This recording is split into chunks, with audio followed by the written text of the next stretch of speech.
Hello, John Mosley, retired attorney. I want to ask, do Candace Owens conspiracy crew know they are lying about Erica Kirk supposedly making money after Charlie Kirk's death? Um, yes, they do. Here's the problem. Charlie Kirk died on September 10th, this year, 2025. He was shot by Tyler Robinson, um, based on the ballistics of his gun. As we write elsewhere, a lot of people want to talk about, what has been released so far by the official investigation, which is nothing. They don't release that information. When they're doing a criminal investigation, they don't tell you. They don't come over to your kitchen and lay out their investigation reports on your kitchen table for your personal amusement. They keep it close to the vest.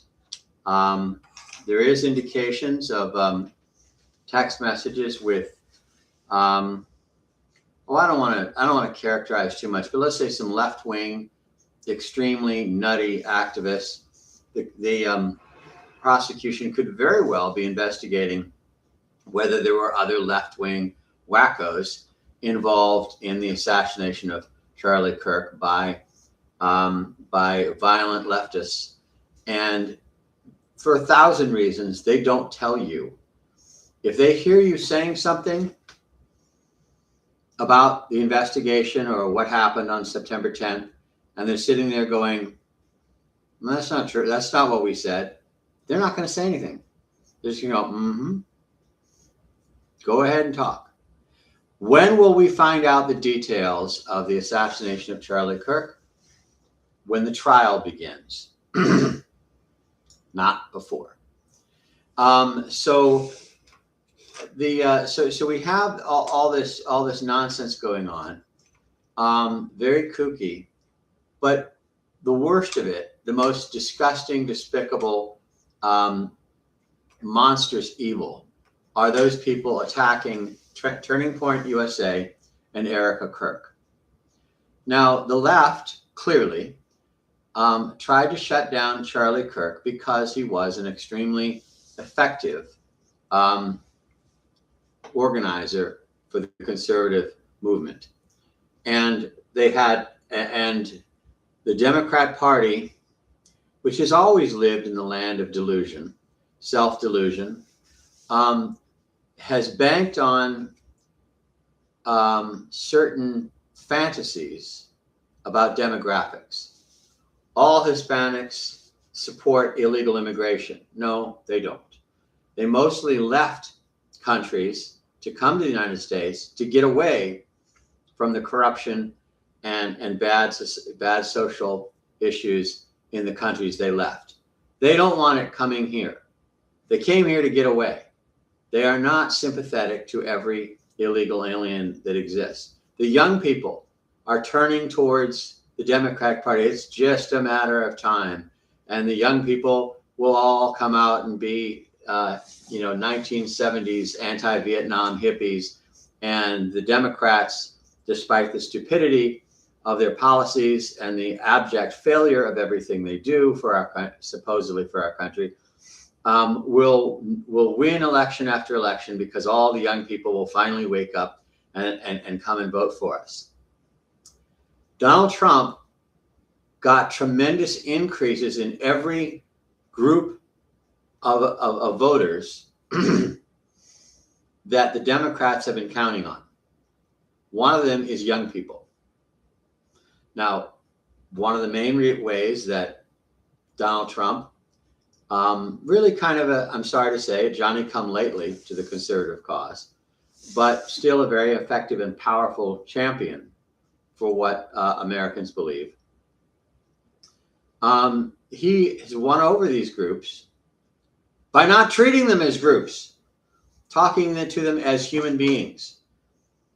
And, to the Make America Great crowd, to the Trump movement, to there's several Republican parties, let's face it. Many factions within the Republican Party are evil monstrous, corrupt, cynical, self-serving liars. There is a Republican Party that's the real Republican Party that really actually stands for America and stands for the voters.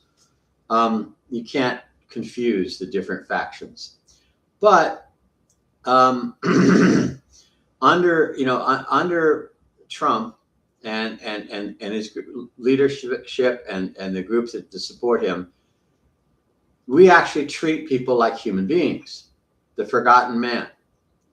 No, we're not going to use you. It's like, always a completely different scenario. I can't use the example pretty well, but there's a discussion about donors. It applies to voters. People talk about my donors or my organization's donors, and the comeback is to say, well, you know what? They don't think that you own them.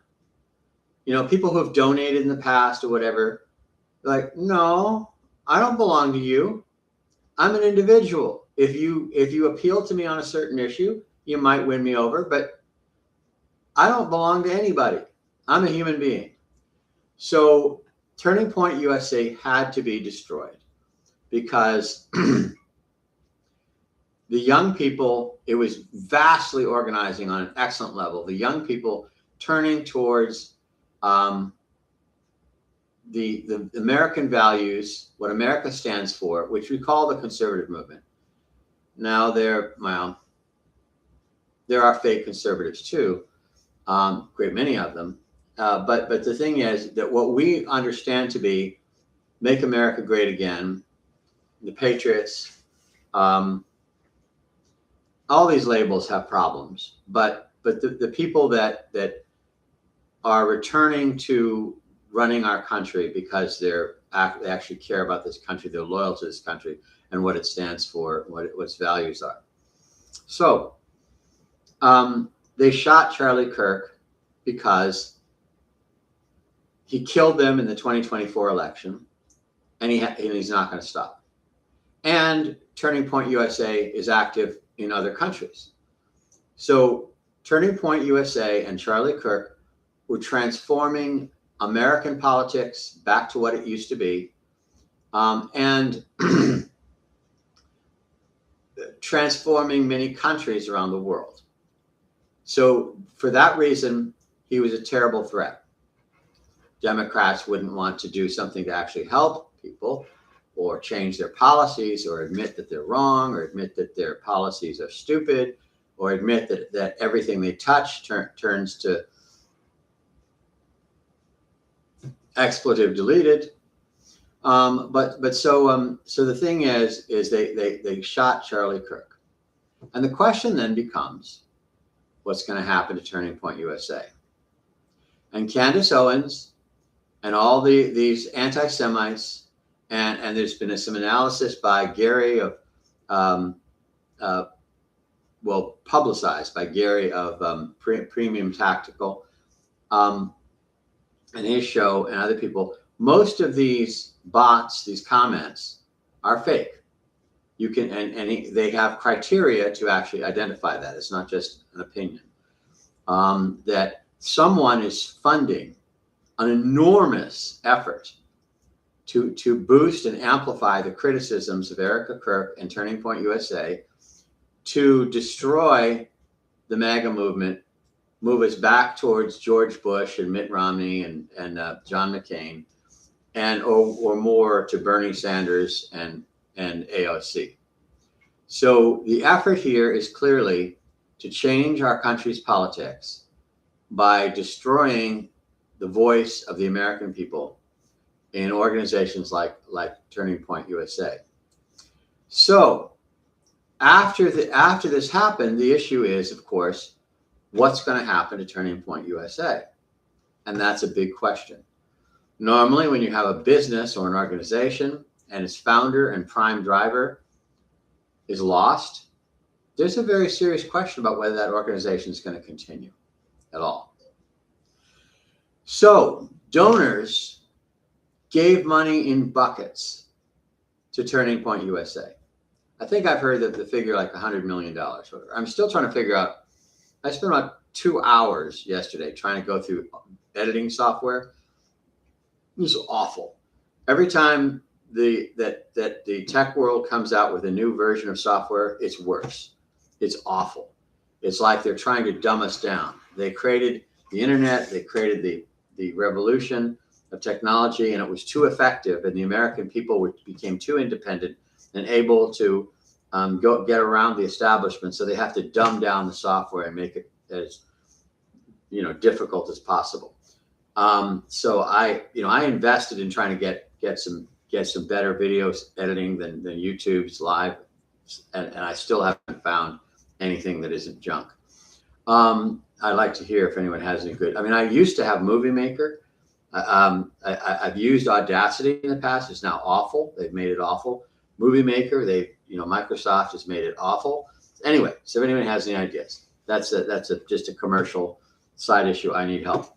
But I'd like to be able to show some of these things and flip to it. So I'd like to just stop and start here and check my facts, but I don't know how to stop and start with YouTube Live. I apologize. So the thing is, everyone's saying, well, Charlie Kirk or Erica Kirk has made like $100 million. That's a lie. That is just unbelievably despicable and a lie. And Charlie Kirk knows that she and her people are lying. So let's get into that.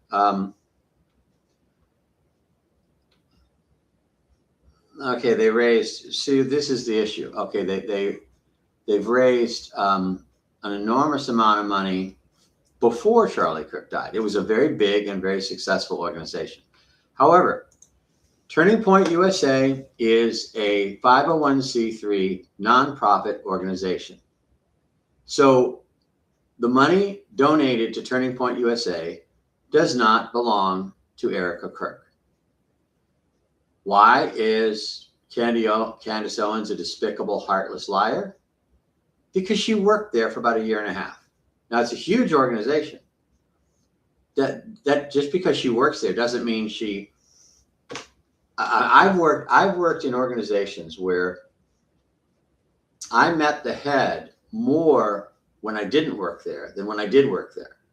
I started working there in government and political organizations. Once I got hired, I hardly ever saw the boss.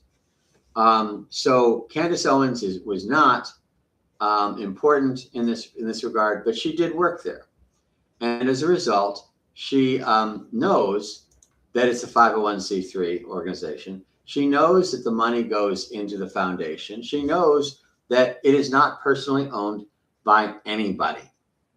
So all the money that's come in since Charlie Kirk's death, which I'm still not seeing online here, the total, I'm seeing different individual donations. I think it was $85 million. So, well, see this, and these articles are continuing over time, but they raised about $85 million since Charlie Kirk died. Thousands of people wanted to start chapters of Turning Point USA at colleges or campuses or cities or whatever. But this is an organization. What is a nonprofit? In Virginia, where I was a lawyer for 22 years, we have something called a non-stock corporation. I believe Texas does too. What is a non-stock corporation? It's a corporation, functions like a corporation, meaning it's separate from any individual. The debts, the activities are different from the people who work there or run it.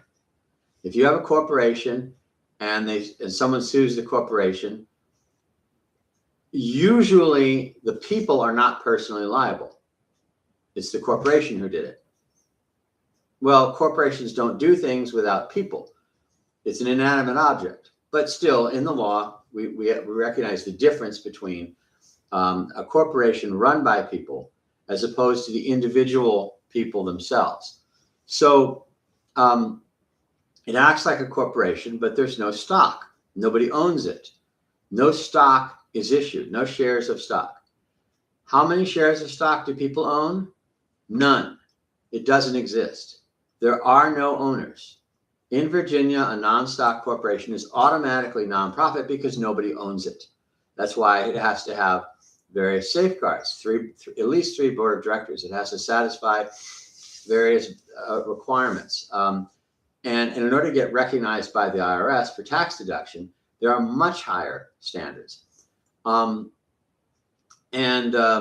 Attorney General of every state usually has a unit somewhere. Maybe it's in the Secretary of State's office, but usually the Attorney General that scrutinizes nonprofits, and very severely sometimes. Sometimes they look the other way, especially if it's a leftist like the National Education Association. Forget it. They can do anything they want.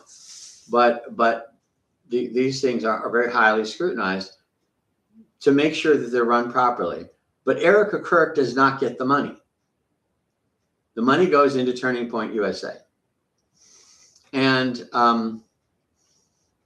now the thing is, so basically, I'm going to jump back and forth a little bit because we have to organize it. If you go to the description place, if I get my software set up, I would be able to switch back and forth here like a normal 22nd century person, or 21st century. So if you go to tpusa.com/team, you will see the board of directors, which is Charlie Kirk, founder. Now Erica Kirk is the chairwoman, chairperson, chair, whatever you want to call it.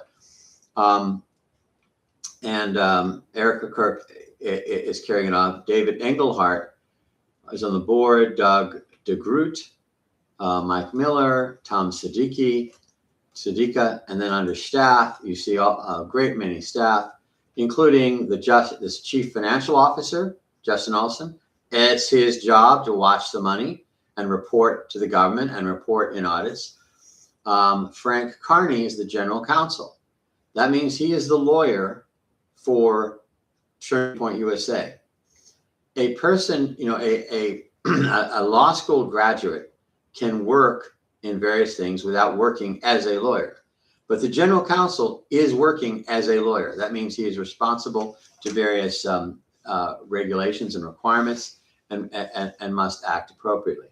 Several other people there. The chief operating officer, Justin Street, is responsible for all these things. This is a huge organization. In 2022, they raised $80 million, not after Charlie Kirk's death, beforehand. And in 2023, they raised $84 million. And you'll see where their tax returns are published online in the description section. Now, your personal tax return is private, very severely, unless you're a conservative, in which case they'll violate that law all over the place. But a nonprofit is not private. On the top of Form 990 for nonprofits, it will say, and you'll see it in the links below, it says open to public inspection, including all the schedules. You can go on there, anybody can go on there and look and examine all the details of Turning Point USA's finances. And as I said, they're very heavily regulated. In order to do fundraising in a state, you have to apply to that state for the privilege of asking for donations in their state. If a question is raised, they can shut you down, the organization down. If one state shuts the organization down for fundraising, everybody else piles on, all the other states, because they got nothing better to do and they get their name in the news and things like that. So there's a great deal of scrutiny. There was talk about how Erica Kirk canceled the audit that Charlie Kirk wanted. That is not a possibility. There is no possibility of that. Now, to be a nonprofit is one thing. To get tax deductible status, you have to go to the IRS, file Form 504 023, all kinds of packets of supporting information as they refer to different things. Wait at least 6 months, probably years if you're a conservative, and satisfy all kinds of requirements. Now, someone might say, well, most people who apply for 501c3 status get it. That's because good lawyers, there aren't very many of those, but a good lawyer in nonprofit law will make sure all the pieces are there before they send it to the IRS. So having done it right, they're going to get approved. But to have an audit, to have verification, that's all required. Nobody can say, I'm canceling the audit. They cannot do it.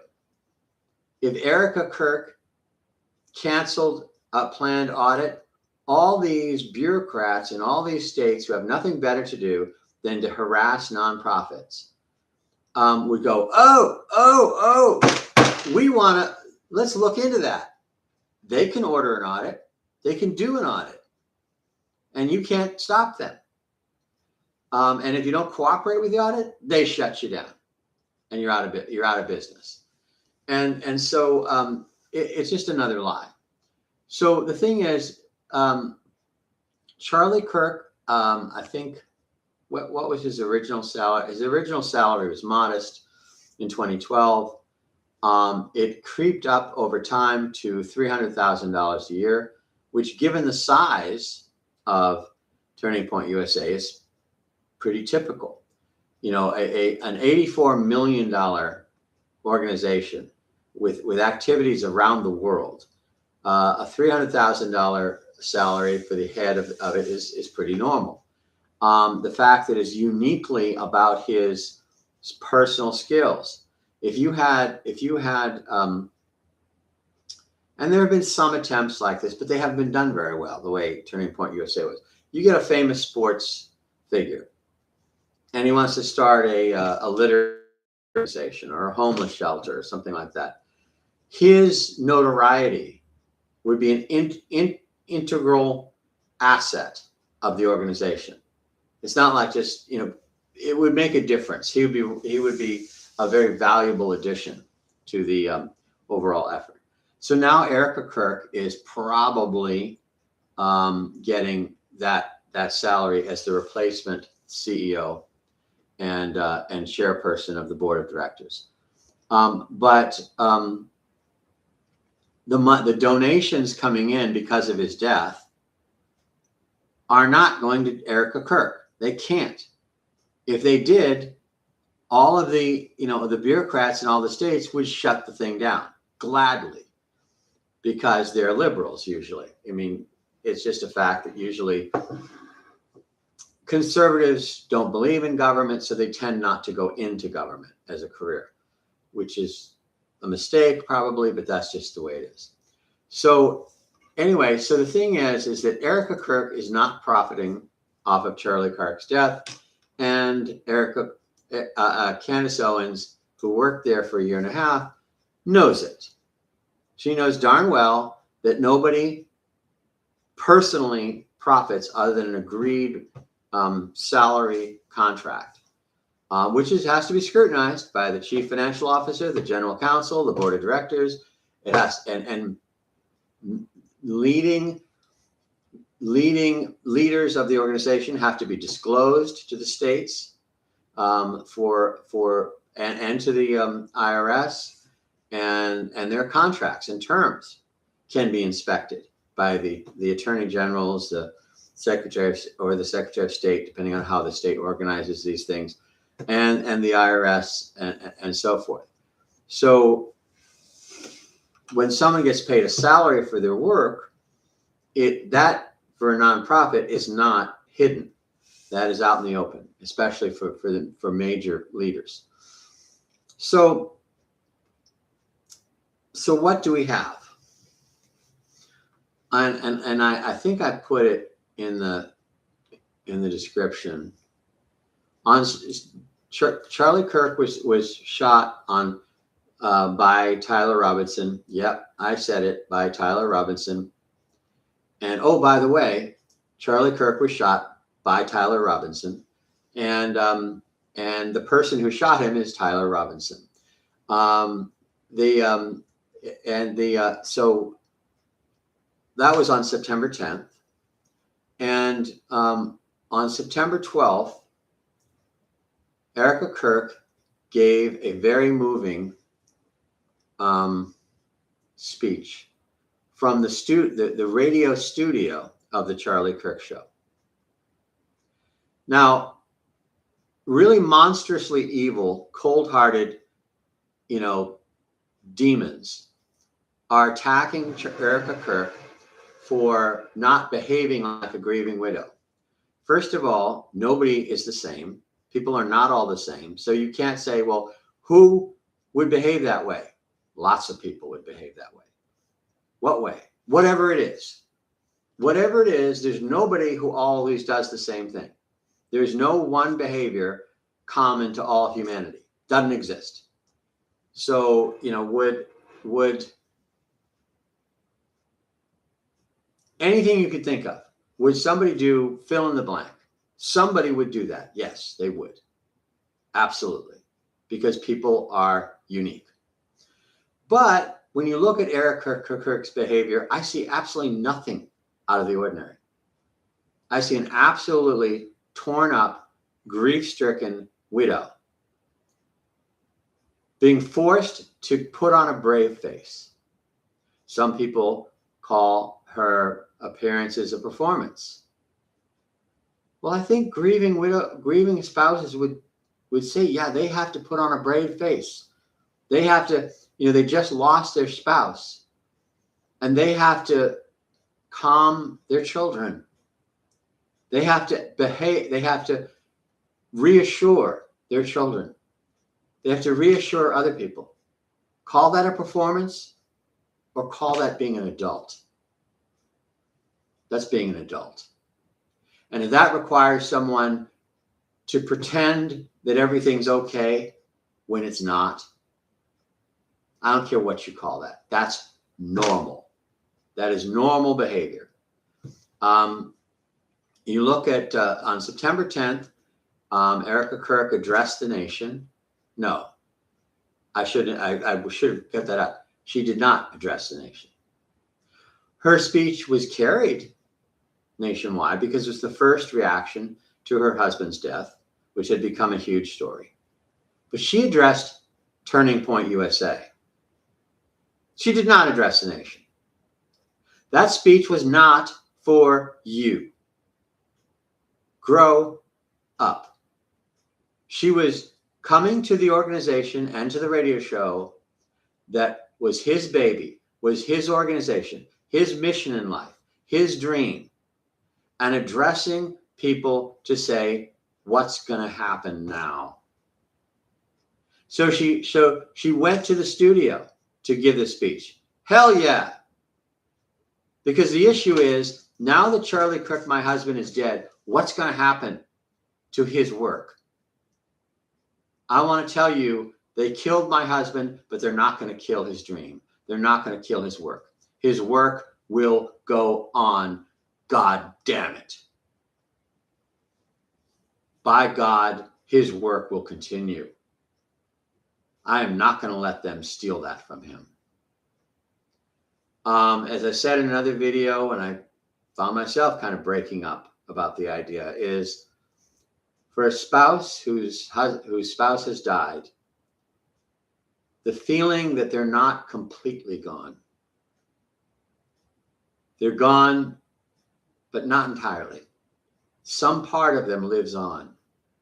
Some part of them continues. Some part of them is still here. Some of the seeds they sowed are bearing fruit. They're still impacting society. That's a very natural, emotional attitude of love and the hurt and the sorrow of losing them. To want to cling to any part of Charlie Kirk's existence that she can still save. Is that something a grieving widow would do? Oh, hell yes. Every day, every day of the week. And so I see absolutely nothing. When people say, well, she's not acting like a grieving widow. Oh, yes, she is. Oh, hell, she is. And it's none of your business anyway. And the concept of somebody always behaving the same way all the time is nonsense anyway. But from the starting point, is she acting like someone whose husband was just shot? Oh, hell yes, she is. And so when you have to put on a brave face for the radio show employees whom he built, Turning Point USA, a huge organization that he built, the question is, what's going to happen now? Are the radio show employees, should they be home typing up their resume? Is Turning Point USA going to close down? Do they have to find other jobs? I mean, you're at a point where his creation is on the verge of dying. The man died, his body died, and now his creations are about to die too. Would she fight tooth and nail to stop that, to keep them alive, to keep them going? If you wouldn't do that, I question whether you're human. And, so she went up there and she gave a speech, not to you, not to the nation. She allowed the nation to listen in. But the thing is, Turning Point USA is spread all across the country. I mean, maybe she should have just pulled all the employees of the company together in an auditorium and talked privately to them. But she can't, because Turning Point USA is thousands of chapters at colleges and universities all across the nation and all across around the world. They're not, you can't get them all in an auditorium. So she talked to the radio host. She said, thank you. She thanked the tremendous work of the people that made the Charlie Kirk show go. And the Charlie Kirk show, to a very large extent, was part of making Turning Point USA famous and successful. And so, so people criticize, she made a speech from the radio studio. Well, yes, she's there to tell the radio show, we're not stopping. Don't send out your resume. We're gonna hold this together. We are not going to back down. We are not going to let this steal from us. We are going to forge ahead, and we are going to continue this effort. Stay with us. Don't jump ship. Don't give up hope. We are not going to lose any more than we've already lost.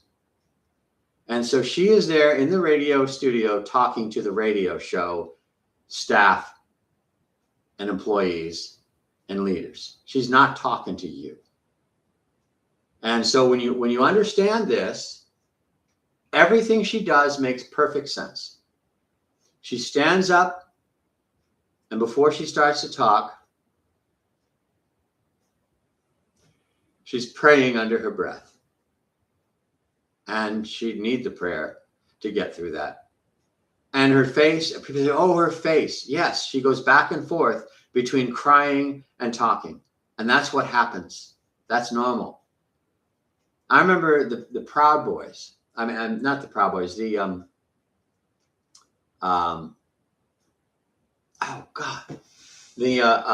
Promise Keepers.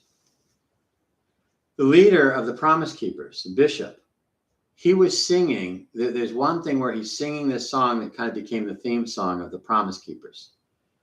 And his voice is sort of leading the song, and suddenly it stops. And you look up and you look at what's happening as he's turned around because he can't keep singing. He's crying. And that's what people do. So Erica Kirk's face looks tortured. And people who are monstrous want to say, oh, she's not acting like she's not acting normal. I'm glad that you've never had to suffer any grief in your life.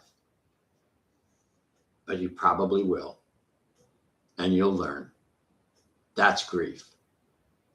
To be tortured and go back and forth between crying and trying to get through a script, trying to do what you have to do. You know, you get up and you have a eulogy. You go to the funeral home. I mean, you go to the funeral home to line up a funeral. You can't just sit in the funeral director's office and weep for 3 hours. You may weep, but then you say, well, I've got to get some work done here. There's some things that have to be done. And the children come home from school and you say, well, you try to figure out how to say Daddy's not coming home without panicking them, without alarming them. Children are impressionable, without adding to the grief that they're going through. And so a truly tortured victim. Charlie Kirk was a victim, but not the only one. Not the only victim.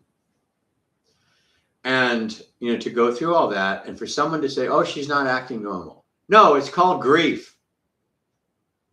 And people say, well, people grieve in different ways. Well, the people who are saying that, thank God you've never had any grief in your life. You've been pampered and given A's for writing your name on the top of the paper and gotten participation trophies, and you can't stand anybody disagreeing with you.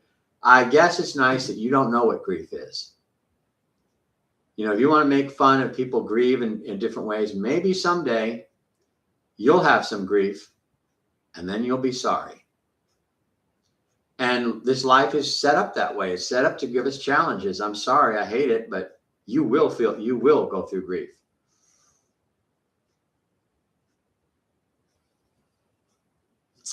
Just occurred to me, all those people mocking Erica Kirk and her tortured grief, God's watching. I mean, I've done it. I've in personal relationships, I have a friend that I've had a lot of friction with sometimes, and I step on her toes, so to speak, and she's mad, and I don't get it. And then God sends someone into my life to bug me the way I bugged her, but I didn't understand it. And then God sends someone in to barge all over me, and I go, oh, I see what you did there, God. Yeah, so all those people who are making fun of Erica Kirk's grief, you better buckle your seatbelt, because there's going to be a tsunami of you reap what you sow. You planted mockery of someone's grief. You about to go to school.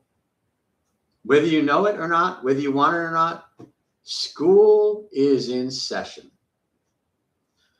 But anyway, so it's a monstrous thing to make fun of someone's grief, particularly if you obviously don't know what grief is. You've had participation trophies all your life. Well, no more. So anyway, it is now. Remember, we said that I guess that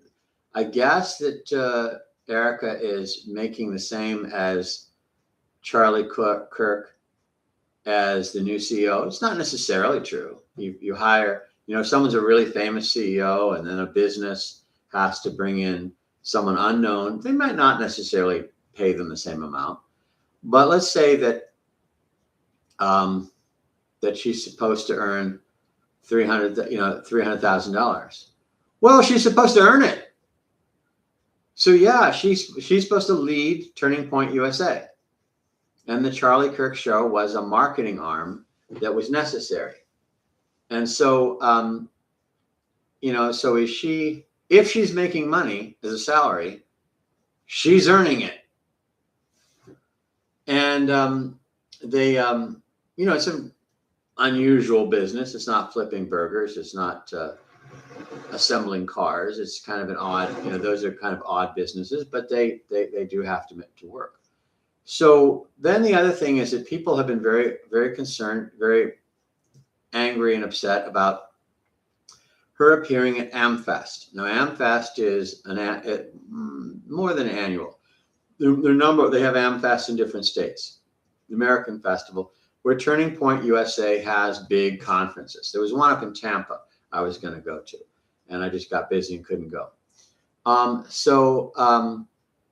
Even though after the death of Charlie Kirk, I signed up to be a member of a chapter, or to start one if necessary. I haven't heard back from them, probably because they're swamped with people wanting to defeat and crush the leftists. So she went out there, and they had this huge conference, made bigger by all this by all the news, and people are criticizing the way she behaved. She's the host. You go to a big conference of national significance, and the host, the person who runs the organization, comes out and addresses you. She's not there only as like people say, like, oh, she's not there as a grieving widow. All of us play multiple roles. You can't just be one thing. Life demands of you that you may play 20 different roles during the course of a given day. Parent, employee, customer, voter, spouse, child of your parents, and all of these things, neighbor, and all these roles may be different. So she goes there, and when she's speaking from the stage of AmFest, she is the organization. Is she attracting attention? Hell yeah, it's her job. She's the ceremonial head of the entire organization, which is ginormous and made twice as big that time because of Charlie Kirk's death and everybody rallying to it. So her role there is not as a widow. Her role there is she's the organization. And so people said, well, she had on a fancy pantsuit. Well, a man would probably have a tuxedo or a $2,000 Armani suit. If it was a man who was the host of the entire event, appearing, as the host for the entire organization, representing the entire organization, giving it direction at a very troubled time, speaking where it's going to go and what it's going to do in these situations. The guy, he may just be wearing a suit, but he's not wearing a Kmart suit. He's going to be wearing, some Fifth Avenue expensive suit, because that's part of his role there. And if she does the female equivalent of it, might not be my taste. You've seen in the movies probably guys, a rich businessman goes into his walk-in closet and it's filled with the identical suit. All these suits that are all identical. Guys are boring. Women's fashions aren't like that. And maybe I can't fashion it, but there's tremendous diversity. So she wore a pantsuit you didn't like. Well, tough toenails. I don't care. If she is there to represent the organization in a huge conference, and maybe try to put a brave face on things, maybe try to bring people, not have people all be depressed, because she wants people to go out and continue to work the organization. That was Charlie's job. Now it's her job, in his name, in his honor, to keep the thing going. Does she want to depress everybody? I went to AmFest. Oh, what did you think? Boy, I was depressed. I quit. I just want to go, stare at a bush, stare at the river for months. I'm not going to do any volunteer work. That's not how organizations grow and succeed. So yeah, so maybe she was ill-advised to wear that particular sparkly uniform, but women have a lot of leeway in fashions, and it's entirely appropriate for her role. So, should I say this? So, if you don't like the way a widow has carried on and is carrying on her husband's legacy, that it shall not die, well, F you. I don't care. And nobody else with any sense of decency should care either. The, running a business like assembling air conditioners, it's not the same as a political movement. I mean, the way there's a lot more emotion and not entertainment, festivity. It's the nature of a political movement.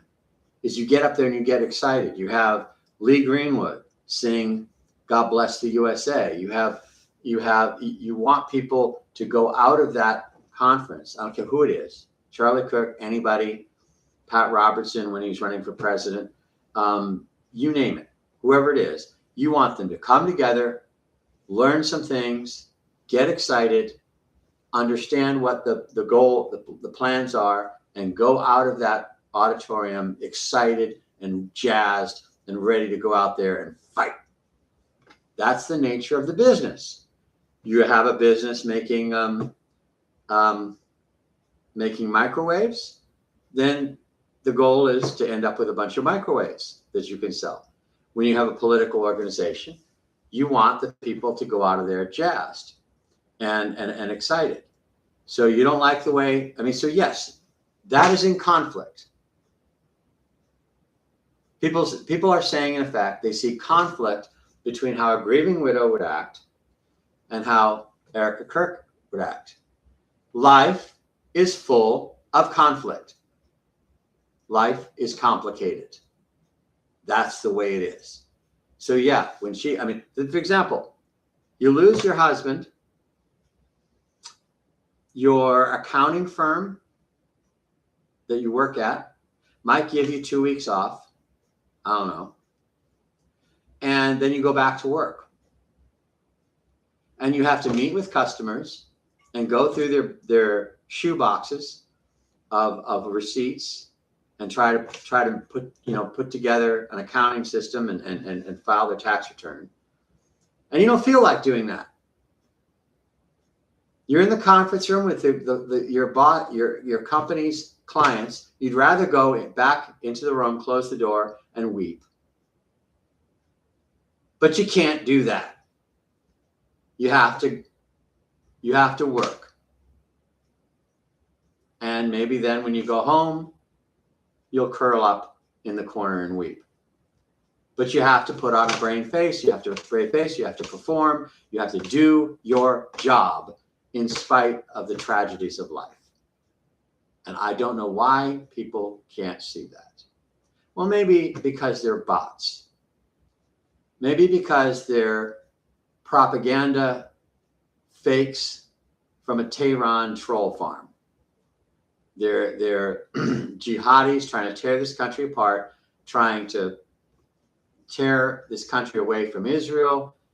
I'm not saying that's what this is all about, but people want to think it is. So I'll just throw it out there. I think that's a ridiculous way to look at it, but some people do. So, that people may be motivated. Their jihadi supervisor in Tehran is handing out scripts to people. Okay, Ahmed, you say you're George. Mohammed, just go get on the internet and sign up as Chad and pretend to be an American and pass it. So maybe the reason why these people are so stupid is because they're not remotely honest. So again, I am very concerned that a force for good in this country is at risk, but I am much more concerned that our society has lost the ability to think. If Turning Point USA is lost, it's not the only organization by a long shot. There's a couple thousands of organizations, but it's one of the biggest and most powerful and timely and right on point at this point in time in terms of what's happening in this country. Our country might be lost. If we have lost the ability to think, our country is already lost with no hope of coming back. So this is John Mosley. As I said, former lawyer, bringing some of these analysis to you. And check out the links about all the analysis, all the public information about Turning Point USA to see how under scrutiny nonprofits are. And I'm here urging you to think, because thinking is good.